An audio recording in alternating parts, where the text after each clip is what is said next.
ஏன் அப்படிங்கிறத உங்ககிட்ட நான் சொல்கிறேன். அந்த பேஷண்ட் என்கிட்ட என்ன சொன்னாங்க அப்படின்னா,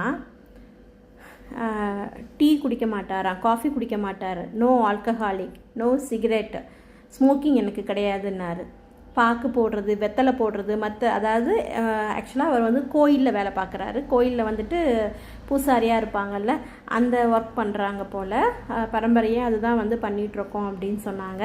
அதனால வந்துட்டு வெத்தலை பாக்கு போடுறது, ஸ்மோக்கிங் பண்ணுறது, ட்ரிங்கிங், எனக்கு ஆல்கஹால் எந்த கெட்ட பழக்கமும் எனக்கு வந்து கிடையாது.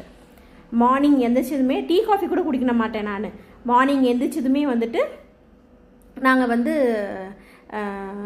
துளசி தீர்த்தம் வாட்டர் அதை தான் வந்து சாப்பிடுவோம். அந்த துளசி மடத்தை சுற்றி நாங்கள் இத்தனை இது பண்ணுவோம். நாங்கள் காலையிலே நாங்கள் எந்திரிச்சிருவோம்.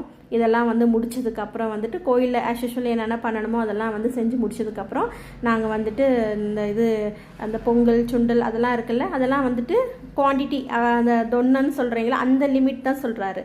கொஞ்சம் கொஞ்சம் குவான்டிட்டி தான் நான் வந்து சாப்பிடுவேன். 2 இட்லி தான் சாப்பிடுவேன், 2 சப்பாத்தி தான் சாப்பிடுவேன். வெஜிடபிள்ஸ் நிறைய எடுத்துக்குவேன் நான்.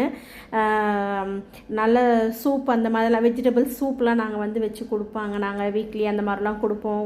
கீரைங்க நிறைய எடுத்துக்குவோம். நாங்கள் ரைஸ் எவ்வளோ எடுத்துக்கிறோன்னா அதே அளவுக்கு குவான்டிட்டியாக நான் வந்துட்டு காய்கறிங்களை எடுத்துக்குவேன் நான்.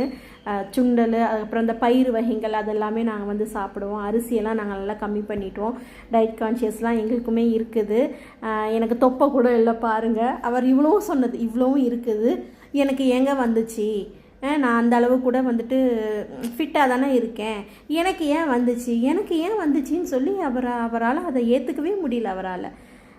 அப்போ இப்படி இருக்கிறவங்களுக்கும் வரதான் செய்யுது. ஸோ இது வந்து அப்போ நாங்கள் ஜெனட்டிக்காக கூட இருக்கலாம். மேபி அவருடைய பேரண்ட்ஸுக்கு யாருக்காவது இருந்தால் கூட வரதுக்கு வந்து வாய்ப்பு இருக்குது. இப்போ ஜெனட்டிக்காக வந்துட்டு சுகர் பாப்பாவுக்கு இருக்குது அப்படின்னா பசங்களுக்கும் வரதுக்கு சான்சஸ் இருக்குது. ஸோ டயட் கண்ட்ரோல் தான் நம்ம இருக்கணும்.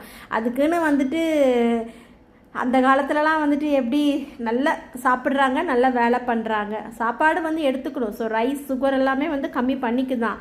அட் த சேம் டைம் வந்துட்டு நம்ம வீட்டில் வந்துட்டு நம்ம என்ன இருக்குதோ அதை தான் நம்ம வந்து சாப்பிட முடியும். கொஞ்சமாக ரைஸ் எடுத்துக்கலாம், சேம் குவான்டிட்டி வெஜிடபிள்ஸ் எடுத்துக்கலாம். அப்புறம் வந்து நிறைய ப்ரோட்டீனுக்கு தால் நிறைய எடுத்துக்கலாம் நம்ம. அப்புறம் வந்துட்டு எக்கு எடுத்துக்கலாம், சிக்கன் எடுத்துக்கலாம். சிக்கன் வீக்லி ஒன்ஸ், நம்ம வீட்டில் வீக்லி ஒன்ஸ் தான் வாங்குவோம், எடுத்துக்கலாம் ஃபுட்டு. ஸோ நம்ம வீட்டில் என்ன ஃபுட்டு சாப்பிட்றோமோ அதை அளவாக பார்த்து சாப்பிடுங்க. தண்ணி நிறைய குடிங்க. இந்த இன்ஸ்டாகிராம்ஸில் நிறைய வருதுன்னு சொல்லிட்டு விதவிதமாக வந்துட்டு எதையும் வாங்கி சாப்பிடவும் வேண்டாம், பண்ணவும் வேண்டாம். நம்மளால் என்ன முடியுமோ அதை வந்து நம்ம அளவாக வந்து சாப்பிட்டு ஹெல்த்தியாக இருந்தால் ஓகே.